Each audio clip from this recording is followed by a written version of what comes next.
singers in the world. I want to introduce you to a fucking living legend. I want to introduce you to a guy who has raised the bar for heavy metal singers all over the world. A guy who has inspired little kids to fucking throw away their school books and take up heavy metal as their prime focus in life. Unfortunately, Vince Neil's not here tonight, so I'm gonna introduce you to this fucking guy instead.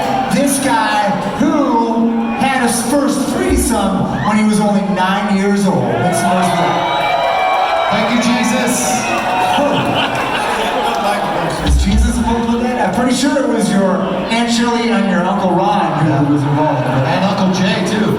Uncle Jay was in it too? Uncle Jay sucked my dick. That's a foursome, that's awesome. That's pretty cool. Foreskin. And this guy right here, I found him back in 1981 when he was only 35 years old. I found him in Hollywood. Didn't have a place to live. He was staying with some skanky fucking stripper, some 65-year-old has-been stripper who worked at this fucking strip joint called Wrinkles. And I fucking let him stay with me. And this guy told me, as thanks for letting him stay with me, that he would work for me for $150 a month for the rest of his life. Ladies and gentlemen, my #1 employee this week, Mr. Michael Starr!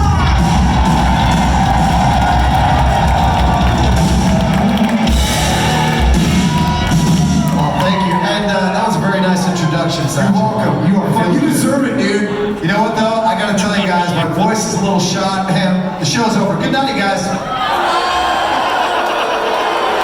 I'm just kidding, motherfucker.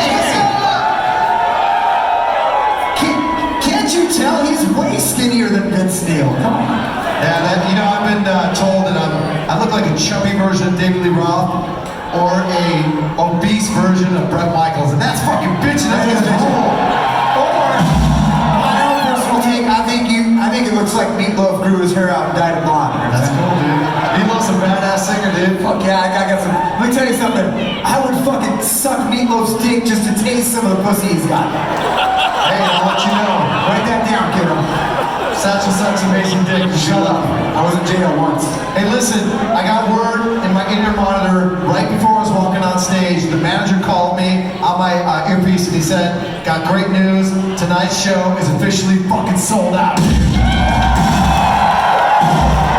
fucking awesome. That means we get an extra 6-pack of Diet Coke in the backstage area. Fuck that. Fuck that. It's sold out. We're getting fucking Coke Zero, bitches. Yeah. Anyways, I want to take a second to introduce a guy to my left. We've been, like you said, we lived together early on in the 80s, and we've, traveled the world together. We've seen so many fucking different kinds of bitches, pussies around the world, and we've all come to the same conclusion that heavy metal fucking rules, dude. Heavy metal rules! Make some noise for the pussy eating vegan. Make some noise for Satchel!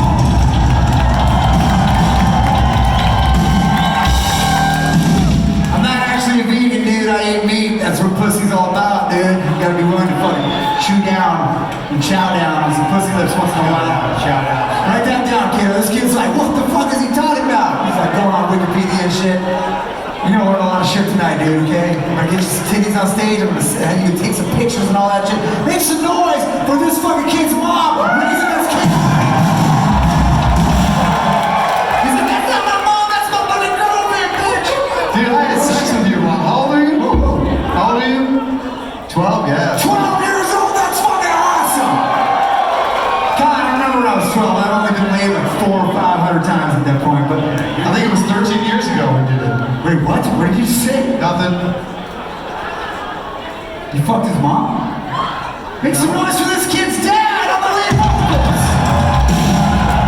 Sorry, son. You just live so far. I just can't ride my bike over your house. That's right. I want to introduce you to one of the fucking foxiest fucking bass players in the world, ladies and gentlemen. This guy just got his 3rd consecutive 10-year contract with Revlon. Becoming so fucking popular actually doing a Netflix documentary about him as we speak. They haven't decided what they're going to call it yet. It's either going to be The Tiger Queen or 50 Shades of Gay. Thank you, sir. Still figuring some shit out, but that's coming out very, very soon. Ladies and gentlemen, on the fucking bass guitar, Mr. Lexi Fox.